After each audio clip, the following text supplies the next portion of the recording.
Hi, Earth Angels and Divine Beauties! Kamusta? Ito po si Divine Tarot 888 para sa inyong General Tagalog Tarot Reading Love Message para sa araw na to. So, hindi po to sa lahat magre-resonate kasi napaka-specific po ng message. So, kamusta kayo guys? Comment present para alam kong nanonood kayo. So, diretso na tayo sa reading. Merong taong gustong-gusto ka pero hindi ka niya ma-access. Malungkot siya ngayon, itong taong to. Kailangan ka niya, sabi dito. Kasi, inisip niya kasi na gusto niya ng someone na mataas yung value.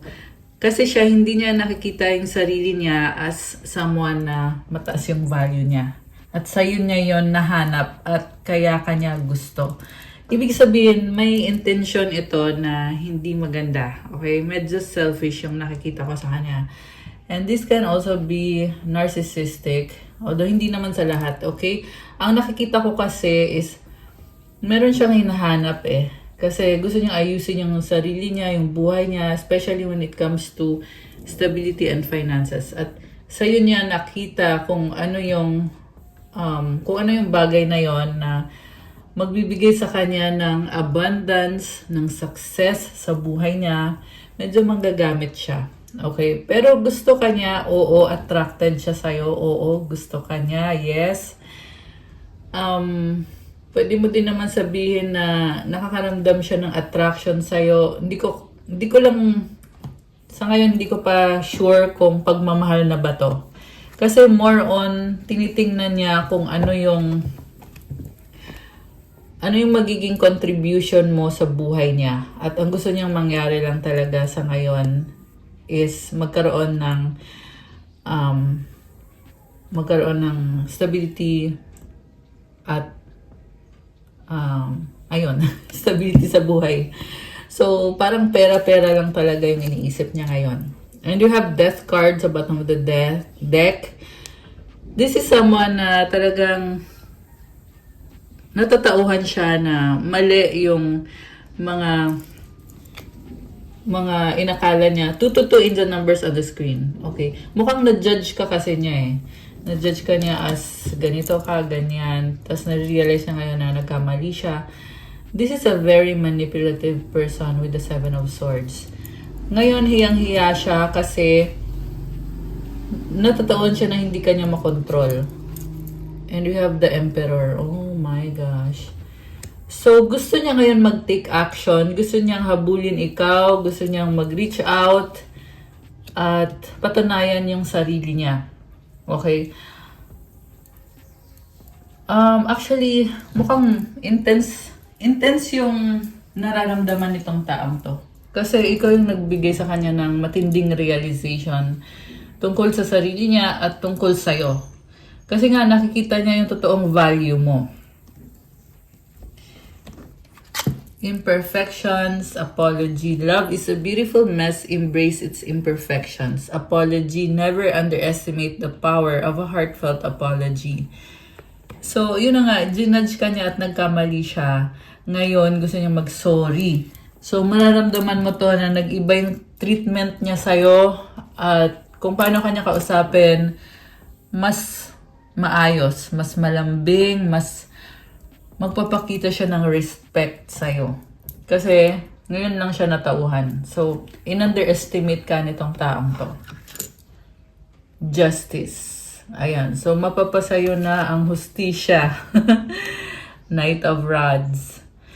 Alam mo, this is a very strong person. Kaso lang natatakot siya sa susunod na move na gagawin niya. Kasi baka magkamali siya, baka mapahiya siya. Kaya pinipili niya ngayon na obserbahan muna yung relasyon nyo or yung sitwasyon nyo.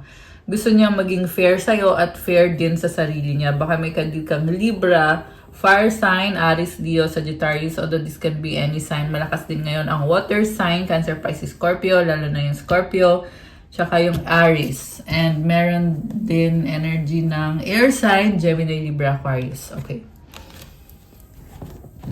So, kailangan niya ng tulong mo. Okay.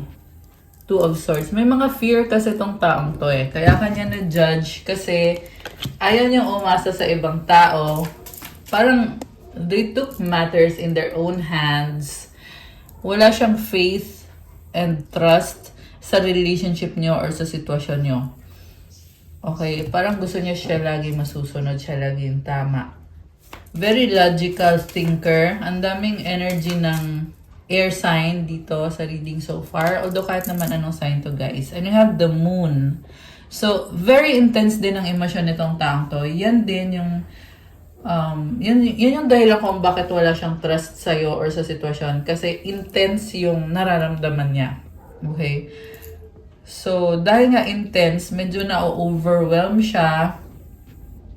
Mukhang nakapagsalita ng hindi maganda to sa'yo or pinakitaan ka niya ng hindi magandang ugali niya at ngayon, hindi ka na maalis sa isip niya kasi binabalikan niya yung mga sinabi niya sa'yo, yung mga ginawa niya sa'yo. Nare-realize niya na naging bulag siya or hindi niya nakita or hindi niya na-appreciate kung anong pwede mong ibigay sa kanya or ibigay sa relationship ninyo. At ngayon lang niya yan na-appreciate. And also, sinasabi dito na parang yung nga, gusto ka kasi niyang ma-access eh. So, ayun guys, mag-ingat kayo sa taong pinipili ninyo na maging ka-partner or ka-relasyon nyo. Kasi, ayun, may nakita kong bad intentions. Although, nasa process of healing actually tong taong to. Like I said, this is a strong person na ka-deal mo. Mukhang may panahon lang talaga na nagkaroon siya ng mental attacks or naging moody siya masyado, kaya ginudge ka niya, kaya hinusgahan ka niya, at may mga sinabi siyang hindi maganda sa'yo.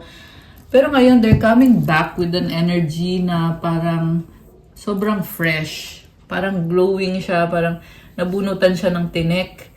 At sasabihin niya sa'yo na nagbago na siya. And merong sincerity sa energy na yon. Okay? Sincere siya na gusto niyang iparamdam sa'yo na importante ka, mahalaga ka. So, yes, nagkaroon siya ng bad intention sa'yo. Pero kasi nakikita ko kasi dito ngayon is nag-heal kasi siya eh. Nasa healing process siya. So, this is the kind of person na hindi mo naman basta-bastang iiwanan lang. Siyempre guys, kailangan mag-ingat pa rin kayo kasi hindi mo din naman alam kung hanggang kailan ito. Kasi sa ngayon, nakikita kong maganda yung energy eh. So, yun nga, ipag-pray mo din kung talagang magtatagal ba yan na magiging mabuti siya sa'yo. Or baka naman temporary lang, di ba? Kasi may ugali din siya na medyo ma-pride eh. At parang ayaw niyang aminin yung mga pagkakamali niya.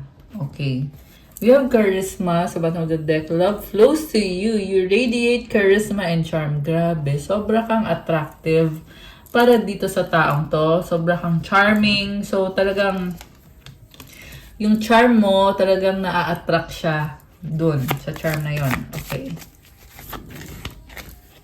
Ayaw ka nang bitawan nitong taong to. Together, find joy in the simple pleasures of just being together. And sa bottom of the deck, we have the X. Healing from past heartbreak takes time. Be patient with yourself. Okay. Grabe. So, nagkaroon to ng third party or pwede din naman tong issue ng pagsiselos. Kasi merong energy ng X eh. So, ibig sabihin tapos na pero pinagsiselosan pa. Or pwede din naman kahit hindi ex but merong person dyan na nagiging cause ng misunderstanding or ng argument sa inyo. Divine timing, trust in divine timing. Love arrives when it's meant to. Okay. So, parang feeling mo kasi, oo, parte ng buhay mo nga itong taong to, pero hindi pa ito yung tamang timing para sa inyo at yun yung hinihintay mo. Kaya nagkakaroon ng misunderstanding, pagseselos, tampuhan. Kasi nga parang feeling mo hanging eh. Parang feeling mo hindi sure kung ano ba to, tama ba tong decision ko, tama ba yung taong pinili ko. Ayan, ganun yung pakiramdam mo ngayon. Okay, or ninyong dalawa. So, ano pa ba? Ano pa bang feelings nitong person na ka-deal mo? Two of Rods. Waiting, Okay, parang natatakot, parang pabalik-balik. So, one moment, tatalikuran ka niya. The next moment, babalikan ka niya. 8 of Rods. Merong travel or pag-uusap. Judgment. Ayan, meron nga, pag-uusap. The Star sa bottom of the deck. Okay. So, alam mo, sabi dito guys, natatakot man tong taong to, pero ang gusto niya talaga mangyari is mag-workout kayo. Okay? So far, masabi ko na this is actually a good reading kasi nandito yung star. It symbolizes healing and positive energy. It also symbolizes light. Ayun. True love, wow, a deep and enduring connection going beyond superficial attraction. So, wala na ako masabi guys. True love na yarn. Which is actually isang connection na dumaan sa mga pagsubok, di ba? So, hindi naman yan okay. I mean, hindi naman kayo okay palagi. Pero, andun yung hinihingi yung isa't isa and andun yung feeling mo na totoo na to, totoong love talaga to. Okay. So, someone is confused, emotional, hindi alam kung anong gagawin, anong sasabihin. Para siyang natataranta. Okay. And emotional. So, the Hermit with the 10 of Pentacles. Oh, okay. Ano kaya to? So, meron person na, Ngayon, siguro mafe-feel mo sa kanya na masyado siyang tahimik. Pero, nakikita ko kasi dito, binavalue niya or pinapahalagahan niya yung connection na meron kayo. At, pwede din tong ikaw na talagang pinag-aaralan mo yung itong legacy or bahay or family. The Hermit is energy of Virgo. Meron din dito Earth sign, Capricorn, Taurus, Virgo. Although, this can be any sign. Again. Okay. So, tingnan natin. Ano bang mga energies connected sa inyo nitong person na to? Alisin ko muna tong mga cards. Okay. Ayan. So, okay. Ano pa ba mga energies connected sa inyo? Healing family issues, your love life benefits as you forgive your parents. Okay. Flirt, extend your light-hearted energy to others. Stay optimistic about your love life. Positive thinking and faith will bring you romance. Attraction, you attract romantic love by enjoying this moment fully. Okay. So, strong yung attraction sa inyo and iba sa inyo ay ikinasal na or ikakasal. Kasi merong family eh. Okay. Yung iba naman guys is parang merong siguro yung family ninyo hindi magkasundo or something kasi may family issues.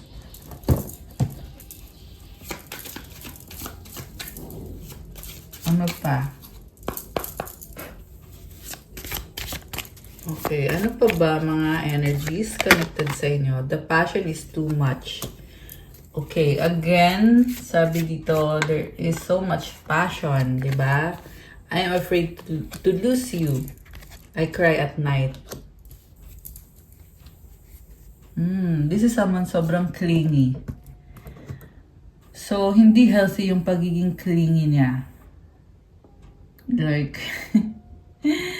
codependent. So, ayan, hindi healthy. I can't do this right now. So, ito, pwede kasing ikaw yung clingy, pwede din naman na yung person mo yung clingy. Pero kung sino man tong clingy person na to, kasi nagiging toxic kasi yan eh. Yung parang hindi ka na makakapag-function ng normal. Kasi puro love yung iniisip. Okay, lalo na pag sobrang attracted sa'yo yung person or ikaw yung sobrang attracted sa kanya. So, kung ikaw yon, kailangan mong mag-prioritize. Ano ba yung mahalaga sa'yo? Mahalaga ba yung isang relationship na hindi lang naman kasi yan yung kailangan mong atupagan sa buhay mo. Ayan, I feel like someone needs to hear that, kaya ko yon nasabi. Anyway, so kung ano man yung specific situation nyo, comment nyo nga dyan, guys. Okay, I'm obsessed with you. Sabi ko na merong obsession na napaka-unhealthy kasi parang, parang hindi na nakapag-isip ng matino. 'Di ba? I don't want to be who I used to be. You deserve better. Oh, nga pala, palike po ng video, comment kung bago lang ba kayo dito sa channel na to, or kung subscriber ko na ba kayo, or kung kilala nyo na ba ako. Kung bago lang kayo dito, comment nyo dyan para ma-acknowledge nyo na kailangan nyo ng gabay at masagap natin yung kwento ng buhay mo dito sa mga readings natin. So, okay. Tingnan pa natin. Ano pa ba ang mga energies connected sa ating mga earth angels and divine deities? You've triggered me. I'm stuck in visions of us together. Grabe. Parang napaka-controlling yung nakikita kong person na ka-deal mo. Please do what is best for your heart. Okay, nagtatry naman siya. Parang sasabi naman niya dito na gusto kita, kailangan kita. Pero sige, gawin mo kung anong kailangan mong gawin. I can't make you happy. Ayan, medyo nega siya mag-isip. I can't stop thinking about you. I have to let you go to find myself. Will you leave me like the others? I can't promise you anything. Grabe. Ito yung klase ng taong ayaw iwanan. So, kung meron dito LDR, sobrang struggle sa kanya yung distance. Don't treat me the way you do. I don't deserve it. What is the truth? Okay. And I am scared of rejection. So, kuha naman tayo ng message galing sa, message para sa mga mag-soulmate or twin flame. Anong message sa'yo ng soulmate mo? O ng twin flame mo? Tingnan natin.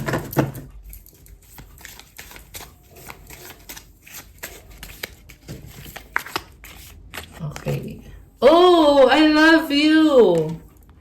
Grabe So, revelation of love. Charot. I lied and regret it. You give me strength. I reread our old conversation. You're all I need. We have to unite. Ano pa? I need you to be away from me. Give me another chance. Ano ba yan? Parang tinaboy, tapos manghihingi ulit ng another chance. Ano ba yan? I pray about you. I miss you sa bottom of the deck. Please help me. I need it. I regret what I did. Ayan, grabe. So, meron dito sobrang nagsisisi sa ginawa niya. Kung ano man yung ginawa niya, comment nyo nga dyan. Para alam ko. Love me. We have a deep level of connection. Grabe, ang intense Pero it's very clear na parang gusto niyang sabihin sa'yo na nagkamali siya or may ginawa siyang pagkakamali at gusto niyang mag-sorry kasi mahal ka niya at gusto niya mahalin mo siya at kailangan ka niya, gusto niyang tulungan mo siya. Okay, yan yung mga energies nitong soulmate mo or twin flame mo. So, ano pa? Tingnan natin. We'll use this one. Okay, so nag-flip tong isang to. Money issue or work. Paulit-ulit sa isip. Gusto kita, attraction. Possible, pwede, not sure. Nanghihinayang, too late. Kilig much, super in love.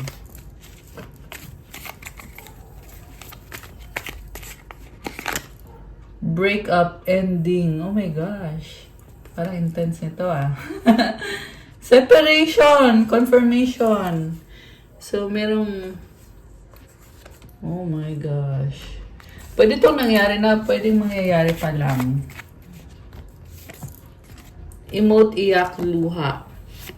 Ayusin natin reconciliation. So, merong nakipaghiwalay at yung isa naman ay umiiyak at gustong makipag-ayos. Grabe, tumalikod, bye. Okay, so parang sabi dito, kahit anong iyak niya, pero tumalikod na yung isa. I feel like ikaw to. You are setting boundaries. Tumalikod ka na kasi nga hindi maganda yung ginawa sa'yo. Nanonood, stalking you, sacrifice. Oh my gosh. Babe. Obsessed. Muling ibalik, second chance. Mutual understanding, guilty, nagkamali. Grabe.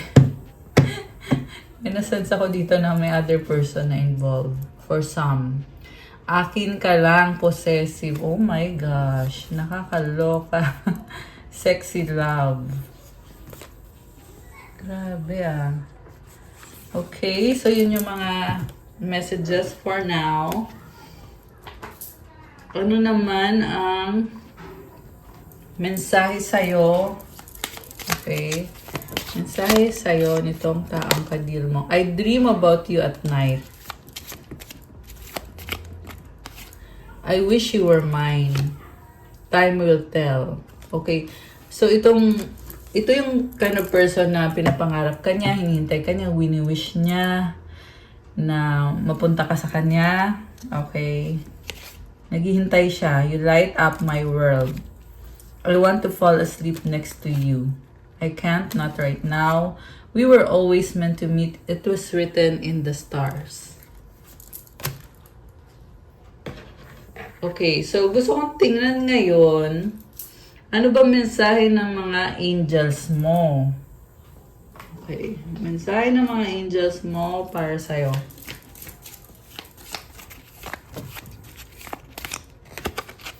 We have 143 preparation. Life is filled with phases. The whisper is telling you to prepare for the unexpected and allow change to pass through with a sense of peace. Financial and creative changes are upon you. Okay, mukhang mayroong mga pagbabago at maraming ganap. So, hayaan mo lang daw na mangyari. Kung ano man itong nangyayari na to, huwag mo nang problemahin. Just have peace within you. And then yung affirmation is, my dreams and desires are coming to fruition, bringing change that I welcome with an open heart and open mind. Alam mo, yung mga gulo na nangyayari, may blessing yan. Yan yung nafe-feel ko dito na gustong sabihin sa'yo ng mga angels mo. Isa pang message para sa ating mga earth angels, 555 change. So, yeah, it's a confirmation na merong pagbabagong nangyayari sa life mo ngayon. Change happens outside your comfort zone. The time for change is now. The angels are whispering for you to trust your path and to learn how to walk it. Take the next step. Allow change to lift you up and guide you forward. So, magpatuloy lang. Magtiwala daw sa landas mo ngayon. And meron ka din kailangan matutunan or kailangan pag-aralan. And then, affirmation, I release. Okay, i-comment nyo yung affirmation, guys, para ma-claim nyo itong blessing at itong magandang pagbabago na to.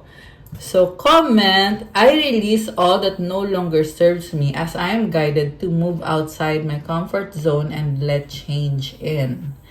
Ayan, so papasukin ang pagbabago. Okay.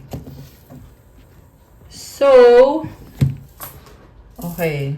Kuha tayo ng message from these cards. Alisin ko muna ito. Alisin ko muna to. Ayan. Okay, so, mensahe or mga energies. Positivity. Okay. So, good card. That's a good card. Ano pa? Deep breathing. Ayan. So, kailangan mong kumalma. Prayer life. Congratulations! So, kung ano man to. Ayan, congratulations. Divine timing. Ano pa? Okay, wait. Kind heart. 10-10. So we have Proverbs 3:5-6. Trust in the Lord with all your heart and lean not on your own understanding. In all your ways submit to Him and He will make your path straight. Okay guys, so trust in the Lord. Ibig sabihin magtiwala ka. Kung ano man yung sitwasyon mo ngayon, huwag kang matakot. Magtiwala ka na ibibigay ni God sa'yo kung ano man yung mga pangangailangan mo or ayun. Kung ano man yung pinagdadasal mo, ibibigay niya yan. Basta magtiwala ka sa Kanya ng buong puso mo at hindi sa sarili mo lang na pag-unawa. Kasi God knows. Siya yung mas nakakaalam kesa sa'yo. Ayan. So, magdasal lagi at sa lahat daw ng ginagawa mo, kailangan mong sumunod kay God kasi itutuwid niya yung landas mo. Ayan. So, to claim this beautiful energy, comment, I trust in the Lord with all of my heart. Uy, tumalon. Wait lang. Ang layo ah. Alam mo kung ano yung tumalon? Papakita ko sa inyo, ha? Layo. Okay. Ito. Angels. Okay. Comment. Thank you, angels, for being with me. Life purpose. Okay. Ano pa? Ano pang message for you? Take action. So, kailangan mong kumilos-kilos.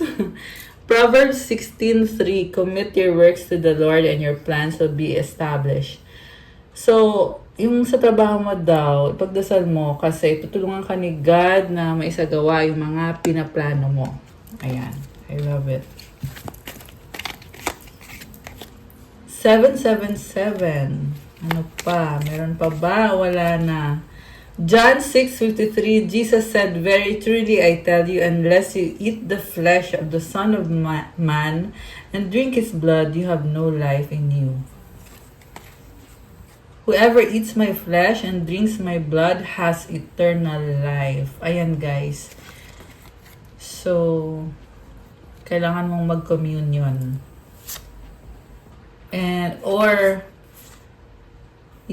This is the presence of Jesus Christ na kailangan mo si Jesus Christ. Yun ang sabi dito. Kailangan mong cleansing energy eh. So, kini-cleanse ka, hinihil ka ni Jesus Christ. Ayan. I love it. Ano pa? Meron pa ba o wala na?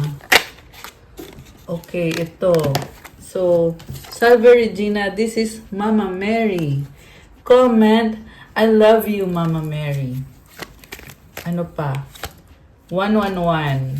Okay, so it symbolizes creativity and new beginning. Repentance. So, manghingi ka ng tawad kay God. At kailangan mong baguhin yung sarili mo kung ano man tong pagkakamali na kailangan ihingi mo ng tawad. Root chakra, so you have to ground yourself. Oh, look, we have goddess energy sa back of the deck.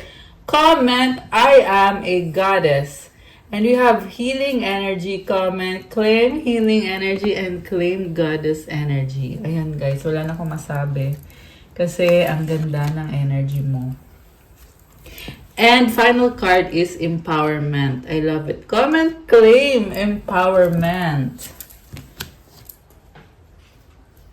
So, anong advice para sa'yo?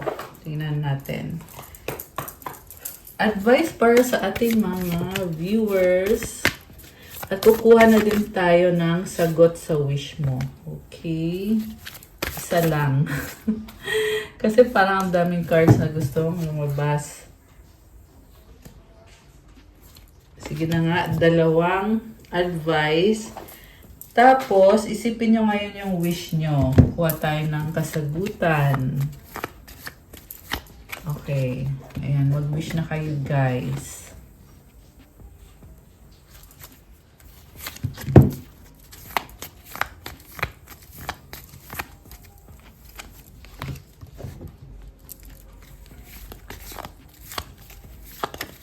Okay. Ready na ba kayo? Nabuksan natin ang sagot sa wish nyo. Comment ready now. At bubuksan na natin to. Comment kayo dyan. Bilis. Okay, may ganon. Okay. So, ayan. Ready na ba kayo, guys? Comment, I am ready. Go. Okay, bubuksan ko na din. Ang sagot sa wish mo ay... There's something better. Oh my gosh.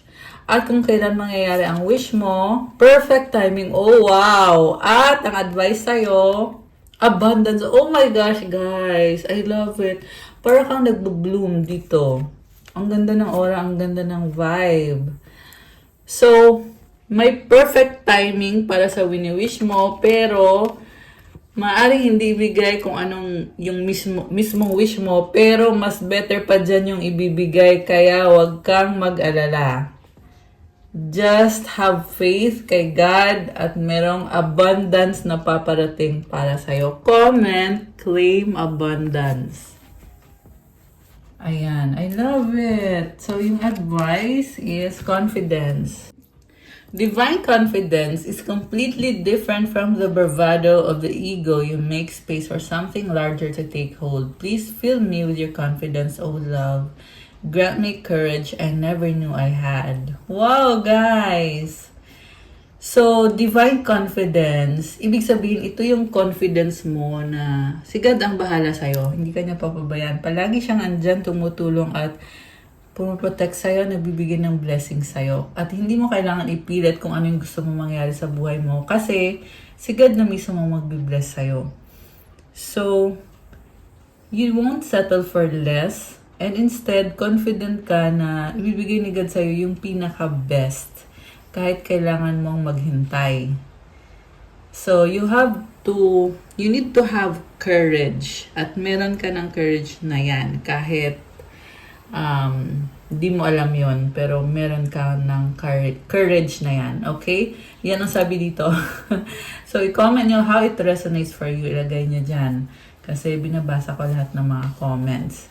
And then, in patience, my life is unfolding in divine timing. All delays are beneficial. I'm always at the right place at the right time.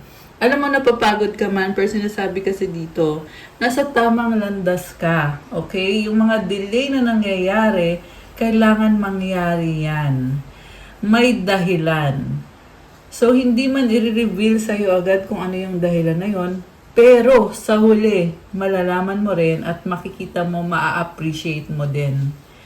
So, ayan, sabi dito, sa tamang panahon. I love it! So, be patient! Ayan, okay guys, that's all for our love message for today. Thank you for watching. Pa-like pa ng video, comment, subscribe, hit the notification bell. Let me know kung nag-resonate ba or kung nagustuhan nyo ba yung reading. At kung kailangan nyo ng gabay, kung nag-resonate kayo at kailangan nyo ng more information, pwede kayong magpa-private reading. Message nyo ako sa Viber or sa WhatsApp para mas mabilis. May bayad po kapag private reading. So again, ang gagawin nyo po is mag-message po kayo sa akin sa Viber or sa WhatsApp to avail the private reading, which is one-on-one session through video call. Ayan. Thank you again, Earth Angels and Divine Beauties. I love you guys. God bless you all. Stay safe. See you again soon. Bye!